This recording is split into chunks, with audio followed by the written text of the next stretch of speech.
네, 오늘부터 민주주의자 맹자와 플라톤이라는 주제를 가지고 새로운 수업을 시작하도록 하겠습니다. 먼저 이런 키워드를 한번 던져볼게요. 자, 우리가 지금 어떤 시대에 살고 있죠? 몇 년도에 살고 있죠? 2020년. 좀 더 크게 보면은 21세기 초를 살고 있습니다. 어떤 공간에 있죠? 서유럽의 시각으로 본다면은 극동이라고 표현되는 이 대한민국에서 살고 있습니다. 그러면 지금 이 시기에 이 공간에 내가 원해서 태어난 분은 아무도 없죠. 그렇죠? 태어나 보니까 이 시기이고 태어나 보니까 여기에요. 저는 이러한 상황을 이제 사태 속으로라고 좀 부르거든요. 내가 원하든 원하지 않든지 간에 어떤 이유인지 모르겠지만 저는 이 시 공간에 태어났습니다. 근데 태어나 보니까 여러 가지 문제들이 있죠. 그러면 지금까지 인류가 지금까지 이제 우리가 역사 시대라고 하는 약 6,000년 정도의, 좀 더 길게 본다 그러면 문명의 시대라고 한다면 10,000명 정도의 시기 동안에 수많은 인류들이 이 땅에서 살다가 갔습니다. 그럼 그들이 남겨놓은 족적, 그것을 우리는 그 족적 중에서 많이 걸르고 걸러져 가지고 현재 우리에게까지 전해진 그러한 문헌들을 우리는 고전이라고 부릅니다. 지금 우리가 살고 있는 이런 사태, 이 시공간에서 우리가 겪고 있는 여러 가지 문제들을 어떻게든 극복하고 새로운 미래로 나아가려고 하는 과정에서 여러 가지 방법들이 있겠지만은 그 중에 하나의 방법으로서 저는 수많은 인류들이 남겨놓은 이러한 보물 같은 고전들을 통해 가지고 하나의 방법을 모색해보자 하는 그 제안을 드리는 것입니다. 그 첫 번째 기획이 지난 시간까지 했던 공자와 소크라테스의 삶의 흔적을 살펴보면서 그들의 삶을 모방해보자고 제안을 했던 것이고, 오늘부터 살펴볼 그 고전은 맹자와 플라톤 남겨놓은 고전을 살펴볼 예정입니다.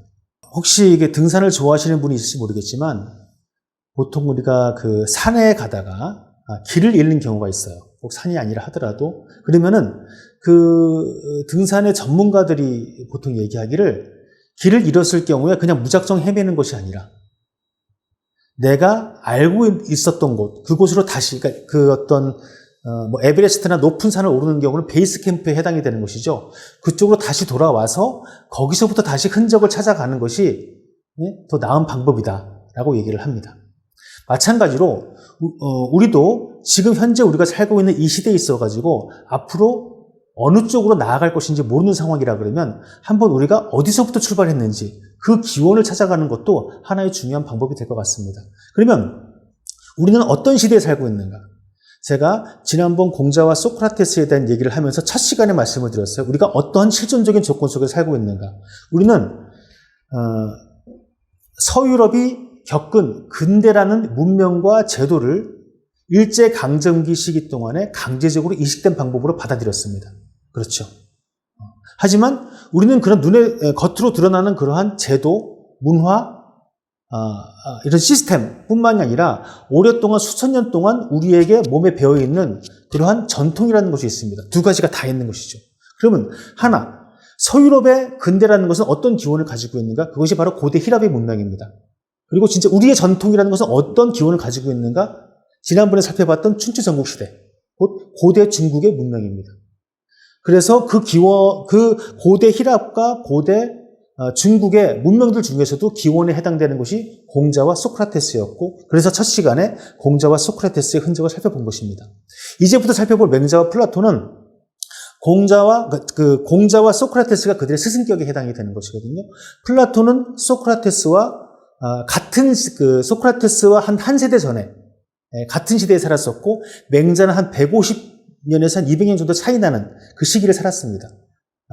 하지만 둘 다 그 스승격에 해당되는 공자와 소크라테스를 그대로 답습한 것이 아니라 학습을 통해 가지고 모방과 반복을 통해 가지고 새로운 흔적을 남겨놨습니다. 예를 들면은 공자와 소크라테스의 닮은 점을 얘기하면서 제가 사람이 먼저다라는 말을 한 적이 있습니다. 곧 우리가 공동체에서 살아가는 데 있어 가지고 사람은 어떻게 살아야 될 것인가 라는 문제를 공자와 소크라테스가 동서양에서 인류 최초로 그 문제를 고민을 했다 그랬죠. 근데 맹자와 플라톤은 이 사람뿐만이 아니고 이 공동체 자체에 대해서도 고민을 합니다. 예를 들면 공자와 소크라테스는 우리가 살고 있는 공동체를 상수로 놓고 이 공동체에서 인간이 어떻게 살아야 될 것인가를 주로 고민했다 그러면 맹자와 플라톤은 공동체 자체를 변수로 놓습니다. 어떤 공동체가 되어야 하는가라는 문제를 살펴본다는 얘기죠. 그래서 그런 부분에 있어가지고 두 가지 점. 그러니까는 공자와 소크라테스가 사람의 중심을 두고 고민을 했다 그러면 맹자는 두 가지죠. 맹자와 플라톤은 공동체 자체에 대한 고민과 사람 자체에 대한 고민도 더 깊이 들어갑니다. 이제 앞으로 우리가 그걸 살펴볼 예정이고요. 자, 그러면 이 둘의 맹자와 플라톤의 어떤 그 남겨놓은 글과 그 모든 사상에 대해 가지고 우리가 짧은 시간 동안에 다 살펴보기는 어렵고 하나의 키워드를 가지고 그 둘의 사상들의 일부분을 좀 살펴볼 예정인데 그 키워드는 민주주의라는 키워드예요. 앞으로 우리가 더 민주주의란 이 키워드에 대해서 근본적인 물음들을 더 해나갈 텐데 처음에 제가 사태 속으로라는 말씀을 드렸죠. 제가 시 공간에 대한 사태를 말씀을 드렸는데 조금 더 깊이 들어가면 우리는 어떤 정치 제도에 살고 있죠? 민주주의라는 정치 제도에 살고 있습니다. 그리고 누구나가 다 민주주의에 대해서 얘기를 해요.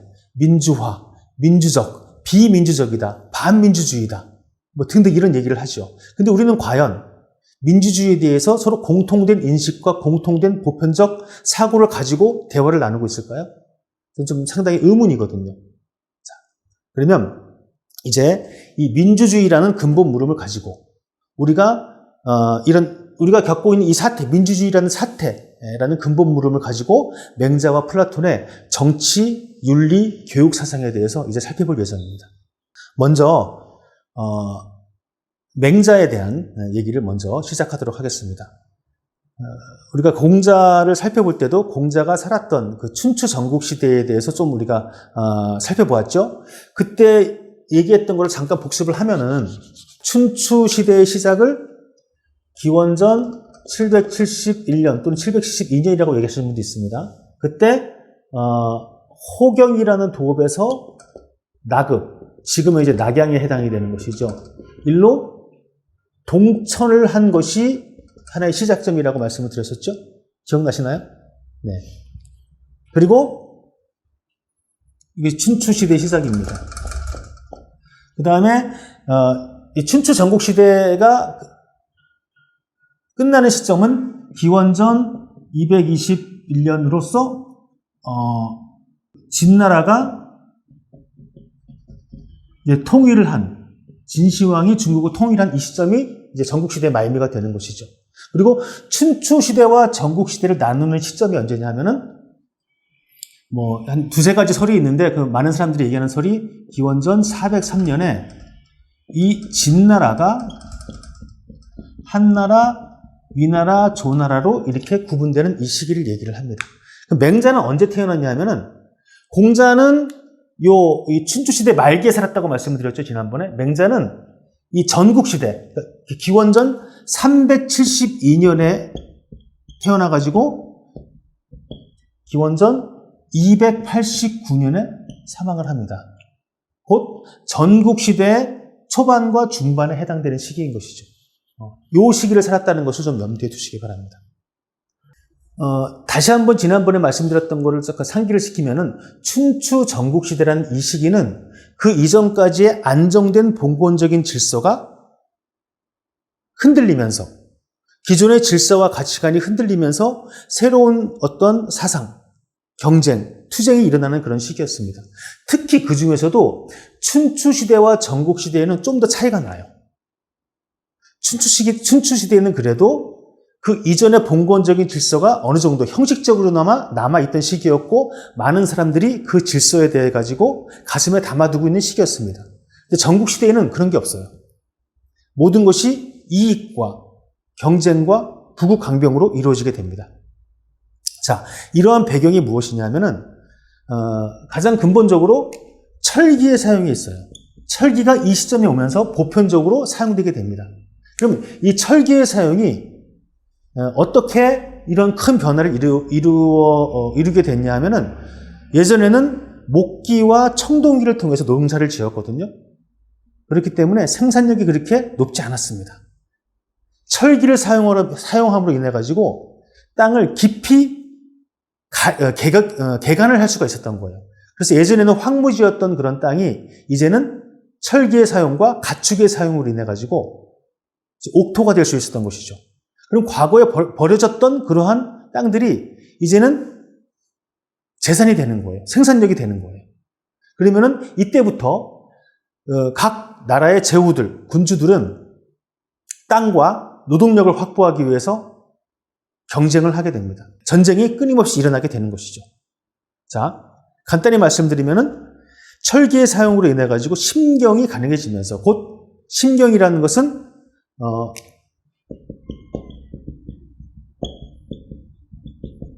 심경이 가능해지면서 생산력이 급속하게 발달이 되죠. 그러면서 상공업이 발달을 하고 부와 권력이 집중이 되게 됩니다.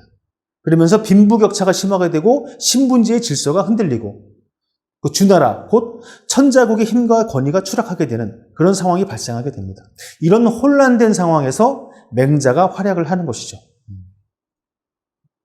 자, 보통 우리 이 시기를 백가쟁명의 시대라고 얘기를 합니다. 지난 공자에 대한 얘기를 하면서 제자백가에 대한 말씀을 드렸었죠. 이것을 이제 한자로 쓰면은 여러 제자에 스승자자, 선생님이란 뜻이죠. 그 다음에 백가, 여러 사상가들이 수많은 어떤 일가를 이루었던 그런 시대가 됩니다. 이거를 또 어떤 말로 하냐면 백가쟁명이라고도 얘기를 합니다.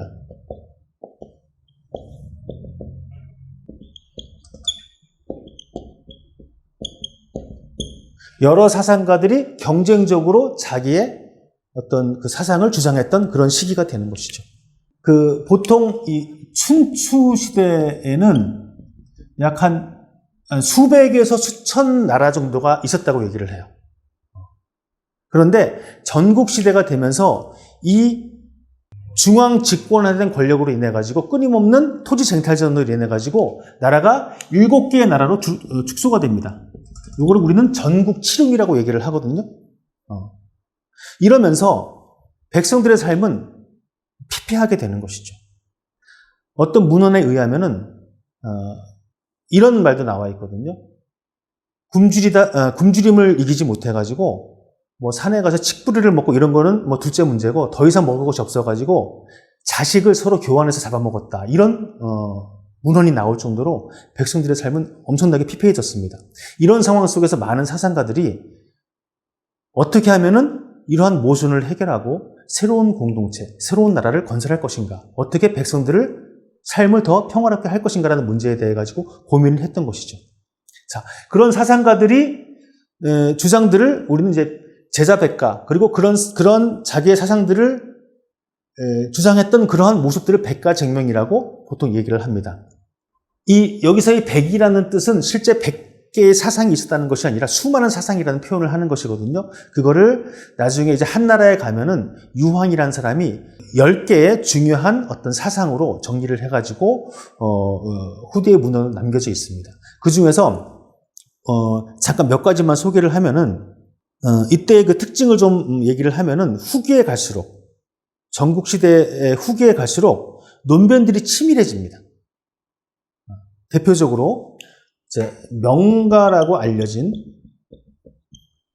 그런 사상이라든가 또는 묵가 중에서 후기 묵가의 경우에 아주 치밀한 논변을 얘기를 해요.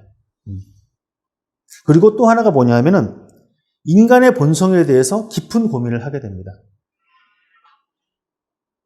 우리가 앞으로 살펴볼 맹자의 성선, 그리고 순자의 성악, 그것뿐만이 아니고 인간의 본성은 선하지도 불선하지도 않다. 또는 인간의 본성은 본성 자체가 없고 때에 따라 가지고 선으로 나타날 수도 있고 불선으로 나타날 수도 있다. 등등 여러 가지 인간의 본성에 대한 그런 많은 사상들이 나타나게 됩니다. 그리고 또한 새로운 공동체 구성 원리에 대해서 고민을 하게 되지요.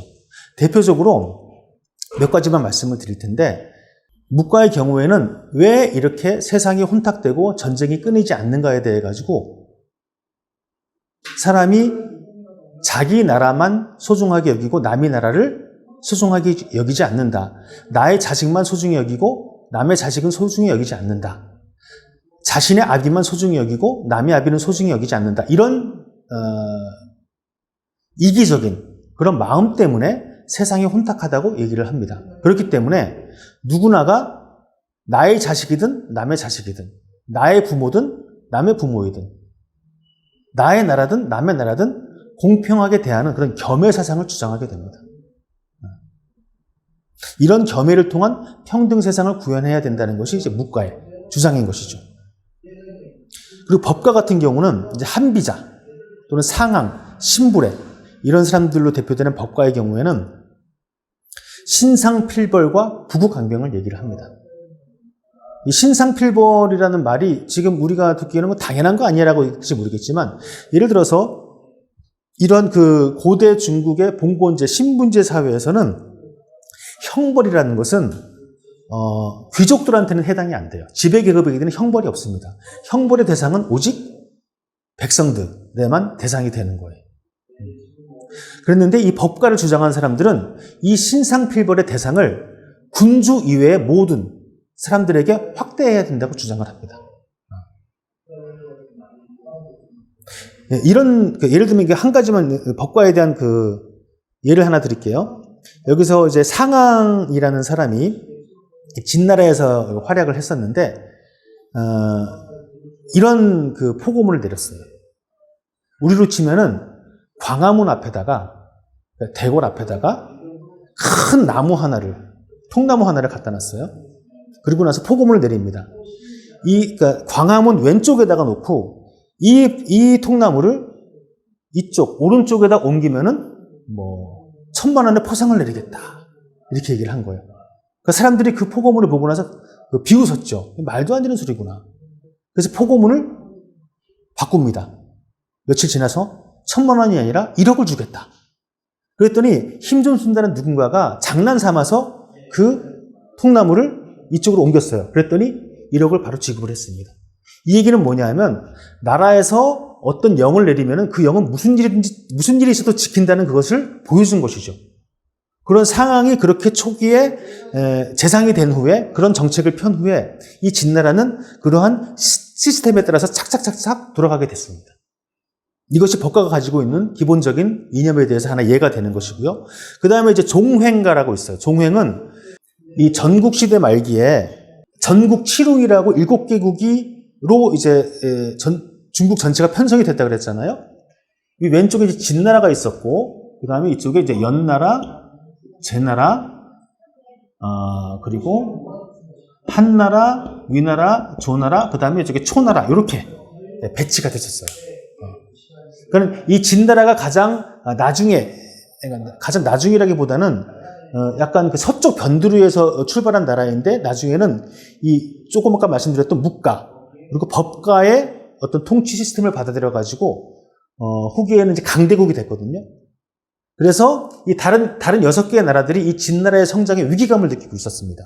그때 소진이라는 사람이 이 연나라의 왕을 찾아가 가지고 소위 말해서 합종책이라는 것을 제안을 해요. 뭐냐면 종이라는 것은 이 위에서 아래로 종족이라는 뜻이거든요. 이 종으로 서로 연합을 해야 된다는 뜻이에요. 이 서쪽의 진나라에 대항을 해가지고 나머지 연나라를 비롯한 6개의 나라가 연대를 해야 된다. 이쪽에 동쪽으로 진출을 막아야 된다는 것이 이제 소진의 합종책의 주장이었습니다. 그래서 이 소진의 합종책을 이 6개의 나라가 받아들이면서 한동안 이러한 이 정국은 어느 정도의 긴장과, 마치 이전에 소련과 미국과 소련의 어떤 냉전처럼 그런 긴장 관계를 형성을 하다가 이제 장의라는 사람이 출연을 해가지고 연횡책을 제안을 합니다. 장의는 이제 진나라에 찾아가가지고 연횡책을 주장을 합니다. 연횡은 뭐냐 하면은 연합을 한다. 어떻게? 횡적으로. 그래서 이 장의가 각각의 나라를 찾아가가지고 야, 니네들끼리 뭉치면 뭐 하느냐? 강대국인 진나라하고 연합을 맺어라. 라는 식으로 제안을 해요. 그래서 이 소진의 합종책을 깨뜨리고 이 진나라 연행책을 하나씩 받아들이게 하면서 이 연행에 참여하지 않은 나라들을 점점 멸망을 시키게 되는 것이죠. 그래서 결국은 진나라가 천하를 통일하게 됩니다. 이러한 소진과 장의의 합종책과 연행책을 따가지고 종횡가라고 얘기를 하는데, 이 종횡가는 바로 외교수를 통해서 천하의 안정과 어떤 그 통일을 도모하는 그러한 사상이 되는 것이죠. 그리고 이제 우리가 맹자를 통해서 살펴볼 유가가 있습니다. 유가는 이런 뭐 묵과의 어떤 그 겸해라든가, 누구나 평등해야 된다는 겸해 사상이라든가, 법과의 부국강병책이라든가, 종횡가의 외교술이 아니라 인과 의로서 다스려야 된다, 이런 주장을 하는 거예요. 근데 지금도 마찬가지지만 이 말이 얼마나 좀 허황되게 들리겠습니까? 실제로 맹자가 죽을 때까지, 그리고 이 전국시대가 끝날 때까지 유가 사상은 어떠한 군주나 지도자한테 받아들이지 않았습니다. 몇몇의 어떤 지도자들이 그 맹자 얘기에 귀를 기울이긴 했지만 실질적으로 정책적으로 그것을 사용한 그런 군주는 없었습니다. 결과적으로 진나라가 초기에는 묵과의 묵과는 어떤 이 겸해를 통한 평등을 주장했기 때문에 역설적으로 자기들끼리 어떤 끈끈한 조직 체계를 만들었어요. 한때 우리나라에서도 그 묵과의 사상이 잊혀져 있다가 제 기억으로 우리나라의 그 어떤 진보적인 어떤 신학 그런 이론들이 들어오면서 묵과에 대해서 재조명하는 그런 일이 있었어요. 마치 이런 평등, 이런 금욕, 이런 거를 받아들여가지고 묵과가 동양의 뭐 예수다, 이런 식으로 주장하는 분들이 있는데, 일리가 있는 주장이긴 하지만은 좀 너무 무리한 주장이 아닌가 저는 그렇게 생각을 합니다. 어쨌든 이런 묵과의 그러한 어떤 그 조직, 그리고 법과의 신상필벌, 그리고 법과의 그 사상을 받아들인 진나라가 천하를 통일하게 되죠. 근데 역설적으로 이 진나라가 통일을 한 이후에 불과 20년도 이 진나라는 지속되지 못합니다. 그리고 나서 여러분들 알다시피 이제 그 항우와 유방이 천하의 쟁탈전을 벌여가지고 유방이 항우를 이기고 이 한나라를 열게 되겠죠. 그러면 한나라의 초기의 지배 계급의 가장 고민이 무엇이었을까요? 지속 가능성입니다. 이 한나라가 처음에 세워졌을 때 한나라의 통치 기반은 상당히 미약했어요. 진나라에 비교가 안 됩니다. 진나라의 처음에 진시황이 천하를 통일했을 때 이 지배력은 아주 막강했습니다. 근데 한나라는 그렇지 못했어요. 근데 그런 막강한 진나라도 불과 3대 이상을 가지 못했습니다. 2대에서 망했거든요. 그럼 한나라는 그것보다 통치 기반이 미약한데 어떻게 할 것이냐가 가장 큰 고민이었죠. 초기에는 그래서 이 진나라가 채택한 그런 법가, 이걸 받아들이는 것이 아니라 이제 황로 사상이라고 있었어요. 이게 좀 문헌들이 많이 남아있지 않아가지고 구체적인 어떤 그 내용들을 좀 파악하기는 어려운데, 일단 황로라는 것은, 황은 그 중국 고대의 전설적인 어떤 그 지도자로 알려져 있는 사망 5제 중에서 황제의 통치 사상을 받아들인 것이고, 지금 이게 뭔지는 남겨져 있지 않습니다. 노는 뭐냐면 노자의 사상입니다. 요거를 받아들여가지고 초기에 통치를 했고, 그 다음에 한무제 이후에는 이 유가를 통치 사상으로 받아들이면서, 그리고 그 이후에 알다시피 고대 중국뿐만이 아니고 우리 그 조선, 고려 말부터 조선, 그리고 또 일본에도 영향을 주었죠. 이 유가가 통치 이념으로 자리 잡게 됩니다.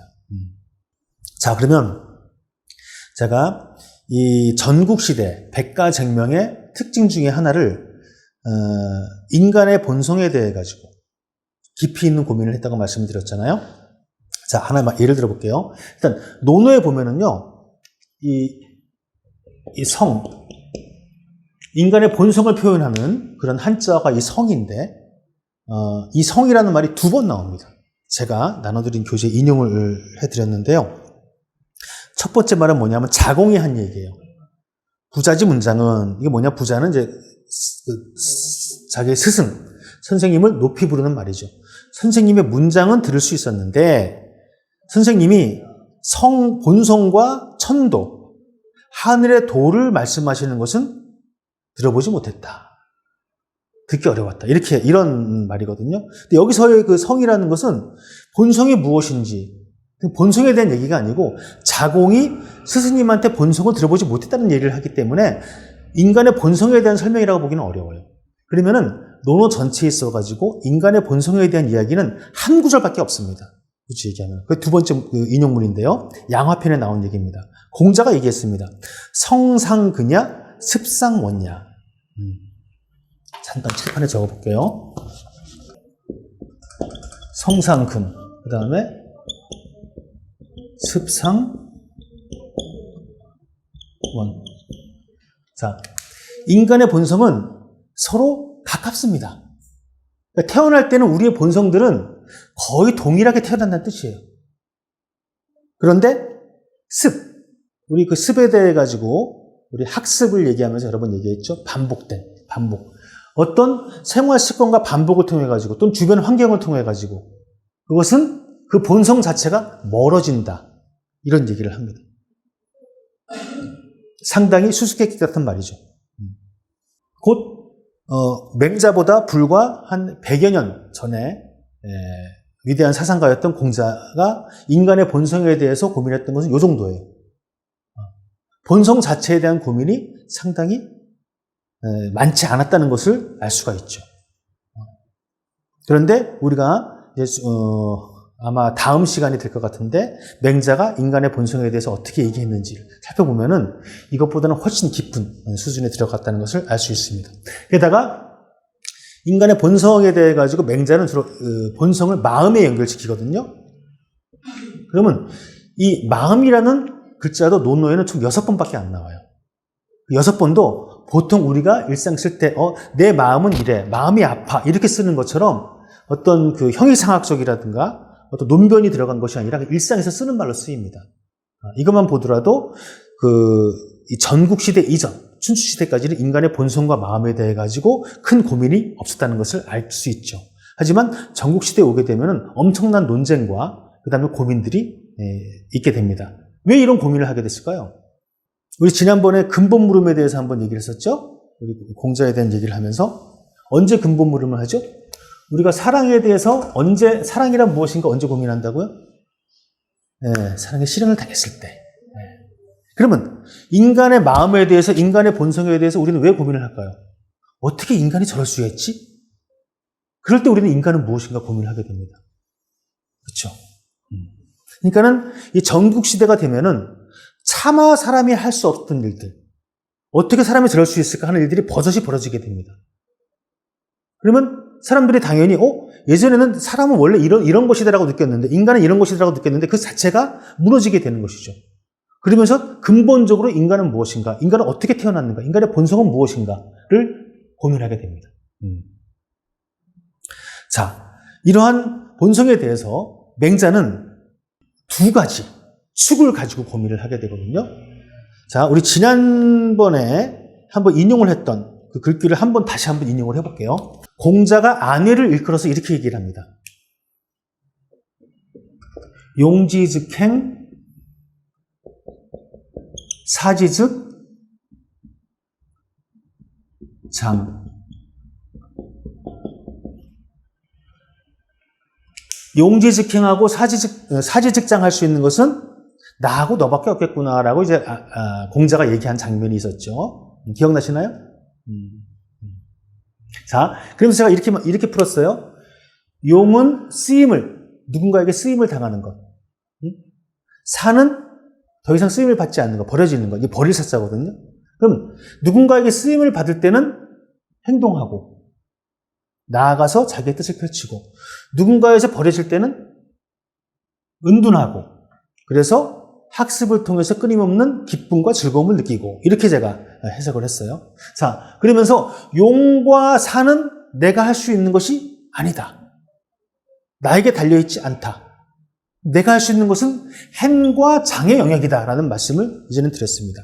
자, 그럼 맹자도 이러한 공자의 용지직행, 사지직장 사상을 받아들입니다. 근데 여기서 한 발 더 나가는 것이죠. 한 발 더 나와가지고, 자, 한 가지는 우리가 용했을 때 행한다는 것은 요즘 말로 하면 공에 해당되는 겁니다. 공적인 삶을 사는 것이죠. 그렇죠?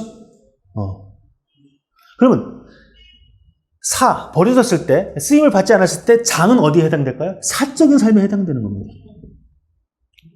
그럼 맹자는 이 두 축의 삶에 대해 가지고 과연 우리는 어떻게 공적인 삶을 살아야 되는가? 공적인 삶의 조건은 무엇인가? 이 공동체는 어떻게 돼야 되는가라는 문제. 이것을 우리는 정치적인 영역이라고 볼 수 있겠죠. 또 하나, 그럼 이제 공적인 영역이 아닌 내가 하나의 어떤 사적인 삶을 살아갈 때는 우리는 어떠한 인간적인 본성을 통해서 살아가는가? 이런 두 가지 축을 가지고 맹자는 고민을 하게 됩니다. 그래서 오늘은 그 중에서도 이 첫 번째 영역, 공적인 영역, 정치의 영역에 대해서 한번 살펴보겠습니다. 자, 제가 처음 인용한 그 맹자의 문구가 있는데요. 천하를 다스리는 것을 어떻게 그것만 밭을 갈면서 할 수 있다고 할 수 있겠는가? 대인의 일이 있고 소인의 일이 있다. 그래서 한 사람의 살기 위해서는 백공에 하는 일을 구비해야 하니 모두가 반드시 자기가 그것을 백공의 일을 한 이후에 사용할 수 있다면 그것은 천하를 이끌어서 길거리에 버려두는 것과 같다. 그래서 어떤 자는 마음에 힘쓰고 노심, 어떤 자는 힘을 쓰니, 몸을 쓰니, 노심자는 사람을 다스리고 노력자는 다스림을 받고, 다스림을 받는 자는 다른 사람들을 먹이고, 다스리는 자는 다른 사람에게 먹임을 받는다. 이것이 천하의 공통된 도리이다, 의로움이다 라는 얘기입니다. 자, 이거는 이 대화는 언제 이루어진 거냐 하면은 진상이라는 사람이 있었어요. 우리가 보통 뭐 이렇게 저 사람 진상이 하는 그 진상은 아니고요. 사람의 이름이 진상입니다. 이 사람에 대한 어떤 사람인지에 대해서는 이 맹자와 나눈 대화 이외에는 다른 문헌에서는 잘 찾아볼 수가 없어가지고 구체적으로 어떤 사람인지 모르겠습니다. 다만 이 맹자와 나눈 대화를 통해서 우리가 좀 살펴보면은 아까 제가 제자백가에 말씀드렸죠. 제자백가 중에서 농가라고 있어요. 농가. 이 문헌이 거의 남아있지 않아가지고 정확하게 이 사람들의 주장이 무엇이고 어떤 사상인지를 알 수 없지만은 대략적으로 추측컨대 이런 얘기 들어보셨죠? 농자 천하지 대본이라 이런 얘기 들어보셨죠? 우리 옛날 어른들은 많이 말씀하시는 것이죠. 요즘에는 뭐 이런 말을 쓰는 분들이 별로 없지만은 굳이 해석하면은 농사 짓는 일이 농사라는 것이 바로 천하의 가장 큰 근본이다라는 것이죠. 이것이 그렇다고 해가지고 많은 사람들이 농업을 해야 된다는 뜻은 아니에요. 이 농사와 농업은 다릅니다. 업으로서의 농과 이건 다릅니다. 마치 내가 내 아이를 기르는 것과 뭐 내가 어디 뭐 어떤 그런 유치원이라든가 어린이집 가가지고 돌보는 것과는 근본적으로 다르죠. 직업으로서 하는 것과 마찬가지로 농업과 농사는 다른 것이죠. 그러면 이 농자는 천하지 대본이라는 말을 통해 가지고 농가는 어떤 사상을 주장했을까를 한번 추측을 해본다 그러면 자, 혹시 농사를 지어보셨나요? 요즘은 농사를 지어본 경험이 별로 없으시죠? 저는 농사를 지어본 경험이 있다고 하기는 좀 이렇게 약간 그렇지만 대학교 때 한 방학을 이용해 가지고 농화를 좀 가본 적이 있습니다. 그러면은 저는 이제 봄, 여름, 가을, 겨울까지 갔었는데 겨울은 이제 놀러 갔었고 봄에 씨를 뿌립니다. 당연하죠. 제가 배추 씨를 뿌렸거든요. 여름에 가서 그거를 이제 가꿔요. 가을에 그 뽑아가지고 김치를 담가 먹었습니다. 그런 적이 있거든요. 이게 당연한 농사의 이치죠. 자, 그러면 봄에 수확을 할 수가 없죠. 겨울에 씨를 뿔 수가 없어요. 이 사시의 운행에 우리는 맡겨야 됩니다. 그렇죠? 우리 지난번에 제가 공자와 소크라테스의 닮은 점 중에 하나가 복종하는 자유인이라는 표현을 썼죠.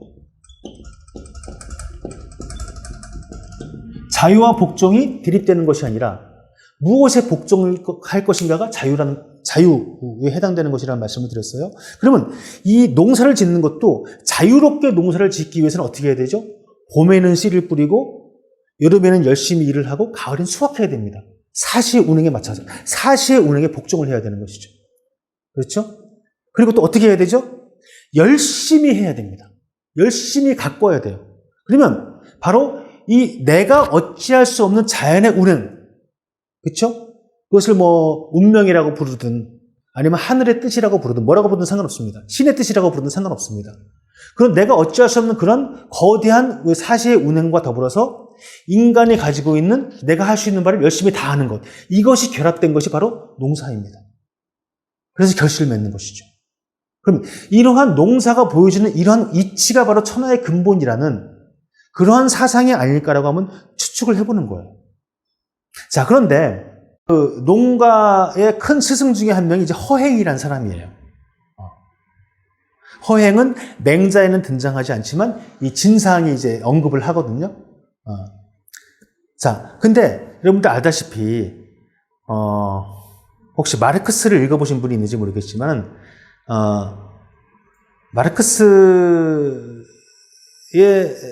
마르크스보다 더 과격한 주장을 하는 사람들이 막시스트라고 하는 사람들입니다.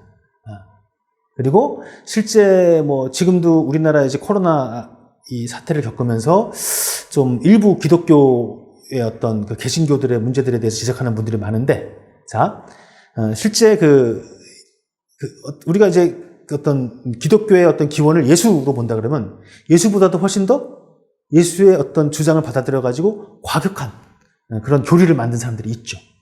등등. 이런 것처럼 어떤 이거는 뭐 육아도 마찬가지입니다. 어떤 사상도 마찬가지인데 이 진상이 그런 것 같아요. 일단 이 대화가 어떻게 출발이 됐냐면은 진상이 맹자한테 뭐라 그러냐면은 등문공이라는 사람이 등나라의 등문공이라는 사람이 어질다고 해서 내가 가서 얘기를 들어봤더니 이 사람이 어질지 않더라.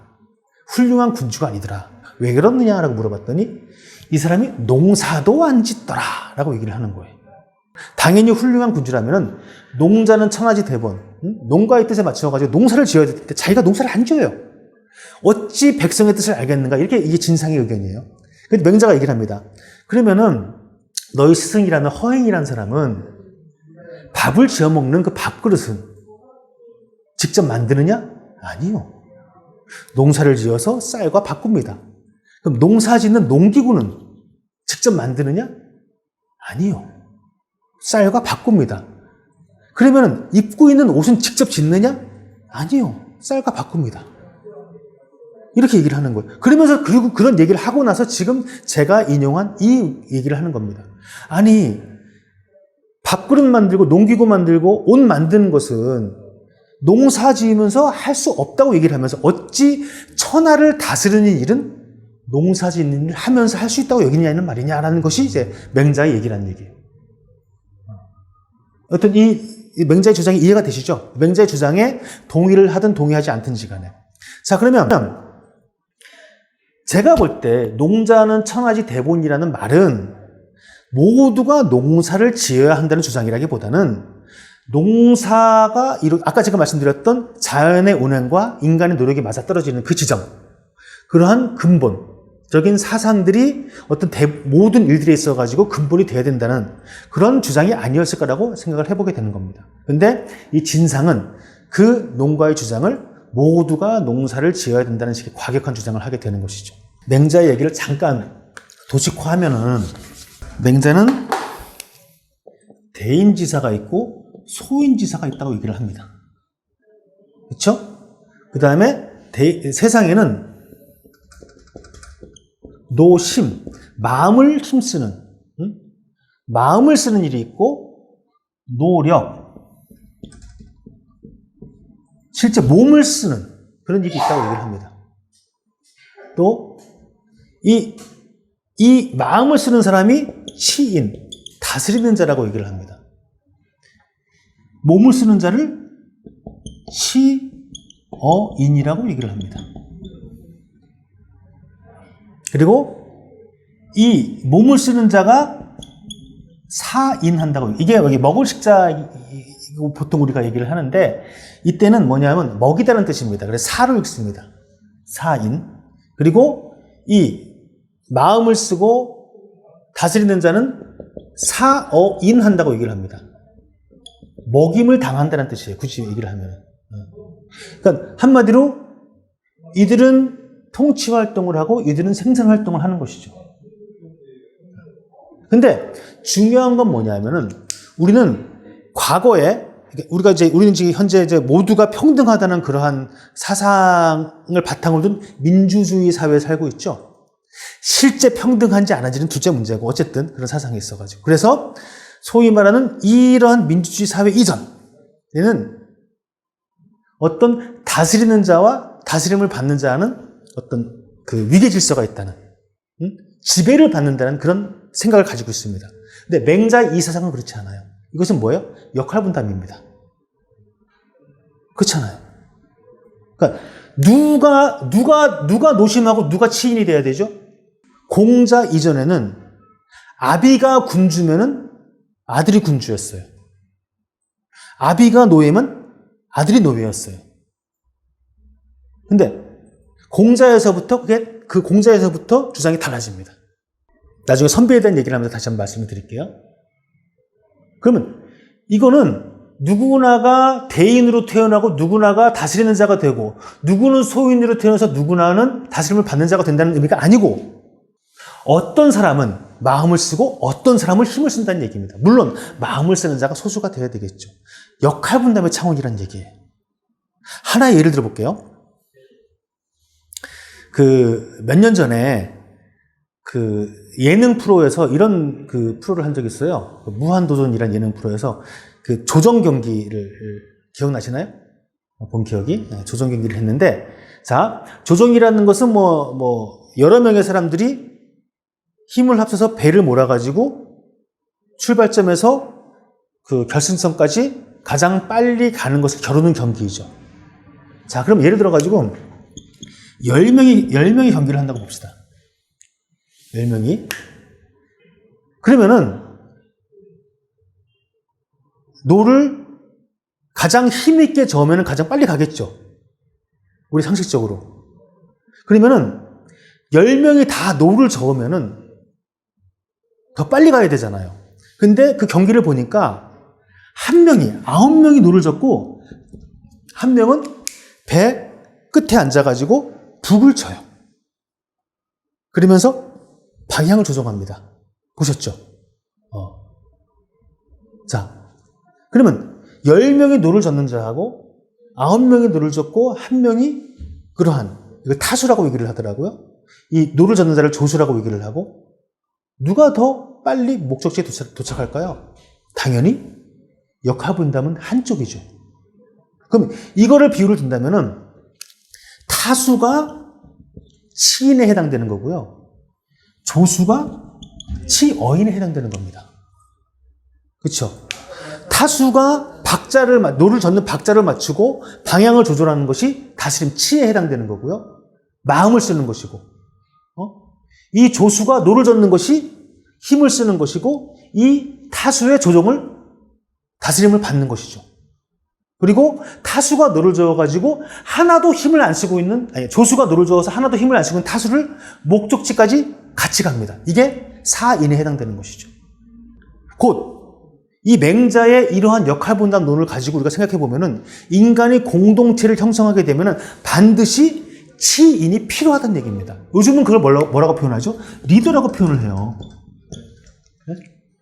그러면 이 리더와 맹자가 주장하는 왕 또는 군주와 또는 우리 민주주의 사회에 있어가지고 대통령과 또는 아니면 어떤 그 정치인과 어떤 차이가 있을까요?